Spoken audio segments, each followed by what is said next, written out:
ঈদযাত্রা নির্বিঘ্ন করতে এবং যাত্রীদের থেকে কেউ যাতে অতিরিক্ত ভাড়া আদায় না করে তার জন্য বিআরটিএ এবং থানা পুলিশের সহযোগিতায় আমরা নিয়মিত টহল কার্যক্রম হিসেবে নথুল্লাবাদ বাস টার্মিনালে ভিজিট করি।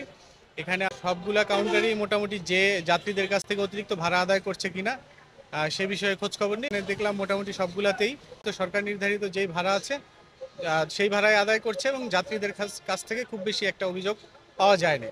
এছাড়া আমরা এখানে দেখলাম যে ফিটনেসবিহীন একটা গাড়িতে আমরা জরিমানা করলাম যে ওইখানে তাদের ট্যাক্স টোকেন এবং ফিটনেস বহু আগেই এক্সপায়ার হয়ে যাওয়ার পরেও তারা সেটা আপডেট করে নাই। আমরা তাদেরকে মোবাইল কোর্টের মাধ্যমে জরিমানার আওতায় এনেছি এবং তারা যাতে সেটা আপডেট করে ফেলে দ্রুত সেই নির্দেশনা দিয়ে দিয়েছি। এবং এই ঈদযাত্রা যে কদিন থাকবে বিআরটি এবং পুলিশের সহযোগিতায় আমাদের এই নিয়মিত পরিদর্শন কার্যক্রম এবং মোবাইল কোর্ট কার্যক্রম চলমান থাকবে।